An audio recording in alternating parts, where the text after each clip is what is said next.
সূরা মায়দার ৬৭ নং আয়াতে মাওলা আলী আলাইহিসসালাম, হে রাসূল সাল্লাল্লাহু আলাইহি ওয়াসাল্লাম, যে আদেশ তোমার প্রতিপালকের পক্ষ হতে তোমার প্রতি অবতীর্ণ হয়েছে তা পৌঁছে দাও, আর যদি তুমি তা না করো তবে তুমি যেন তার কোনো বার্তাই পৌঁছাওনি, এবং তুমি ভয় করো না, আল্লাহ তোমাকে মানুষের অনিষ্ট হতে রক্ষা করবেন, এবং নিশ্চয়ই আল্লাহ অবিশ্বাসী সম্প্রদায়কে সঠিক পথে পরিচালিত করেন না। যখন রাসূলুল্লাহ সাল্লাল্লাহু আলাইহি ওয়াসাল্লাম ১০ম হিজরিতে বিদায় হজ থেকে মদিনায় প্রত্যাবর্তন করছিলেন, সে সময় আল্লাহ তাআলা এই আয়াত নাজিল করেন।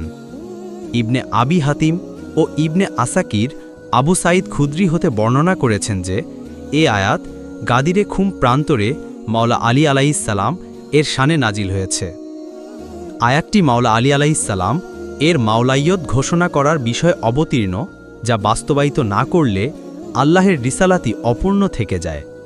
সুতরাং সঙ্গত কারণেই রাসূলে খোদা সাল্লাল্লাহু আলাইহি ওয়াসাল্লাম গাদিরে খুমে থেমে গেলেন এবং এই ওহীর নির্দেশক্রমে প্রায় ১৬ লাখ সাহাবীর উপস্থিতে অনাড়ম্বর পরিবেশে মুমিন বা বিশ্বাসীদের প্রতিনিধি বা মাওলা হিসেবে মাওলা আলীকে তার স্থলাভিষিক্ত করে নেন।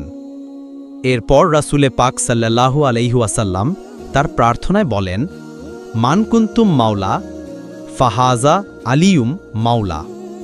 এরপর মাওলা মোমিনিন বা বিশ্বাসীগণের মাওলা হিসেবে মাওলা আলী ইবনে আবি তালিব আলাইহিসসালামকে রাসূলে পাক সাল্লাল্লাহু আলাইহি ওয়াসাল্লাম স্থলাভিষিক্ত পড়ে গাদিরে খুমে যে অভিষেক অনুষ্ঠান করেন তা ইতিহাসে গাদিরে খুম বা ঈদে গাদির নামে পরিচিত। অতঃপর রাসূলুল্লাহ সাল্লাল্লাহু আলাইহি ওয়াসাল্লাম দোয়া করলেন, আমি যার মাওলা, আলীও তার মাওলা। হে খোদা, যে আলীর সঙ্গে বন্ধুত্ব রাখে তুমিও তার সঙ্গে বন্ধুত্ব রাখো, যে আলীর সাথে শত্রুতা রাখে তুমিও তার সাথে শত্রুতা রাখো। ঐতিহাসিক গাদিরে খুমের এই ঘটনার স্বীকৃতি রয়েছে বিভিন্ন তাফসির, কাশফ ও হাদিস, বুখারী এবং ইসলামিক ফাউন্ডেশন বাংলাদেশ থেকে প্রকাশিত গ্রন্থাদিতেও, যেমন হযরত আলী আলাইহিসসালাম ও খিলাফত, এই সত্যতার প্রমাণ রয়েছে। মুসনাদে আহমদ ইবনে হাম্বাল, ৪র্থ খণ্ড, পৃষ্ঠা ৩৭২, ইমাম নাসাই প্রণীত খাসায়েসে আমিরুল মোমিনিন, পৃষ্ঠা ২১, মুস্তাদরাকে হাকেম, ৩য় খণ্ড, পৃষ্ঠা ১০৯, আল গাদির, ১ম খণ্ড, পৃষ্ঠা ২১৪ এবং ২১৯, শাওয়ানেদ উদ তানজিল, ১ম খণ্ড, পৃষ্ঠা ১৮৭, সহি মুসলিম, ২য় খণ্ড, পৃষ্ঠা ৩৬২, মুসনাদে ইমাম আহমদ, ৪র্থ খণ্ড, পৃষ্ঠা ৩৮১। সূরা রাদে ৭ নং আয়াতে মাওলা আলী আলাইহিসসালাম, হে রাসূল সাল্লাল্লাহু আলাইহি ওয়াসাল্লাম, তুমি তো কেবল সতর্ককারী এবং প্রত্যেক সম্প্রদায়ের জন্য রয়েছে এক পথপ্রদর্শক।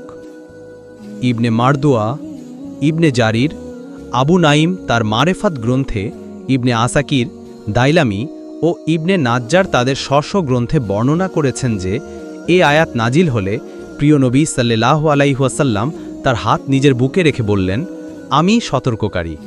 অতঃপর মাওলা আলীর কাঁধের প্রতি তার হাত দ্বারা ইশারা করে বললেন, হে আলী, তুমিই পথপ্রদর্শক এবং মানুষ আমার পর তোমার মাধ্যমে হেদায়ত প্রাপ্ত হবে।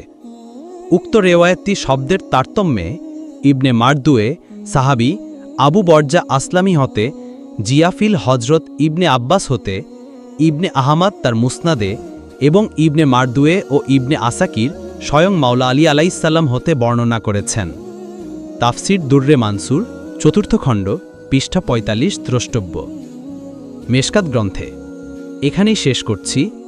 ভিডিওটি ভালো লাগলে লাইক, কমেন্ট, শেয়ার, সাবস্ক্রাইব করে দিবেন। আল্লাহ হাফেজ।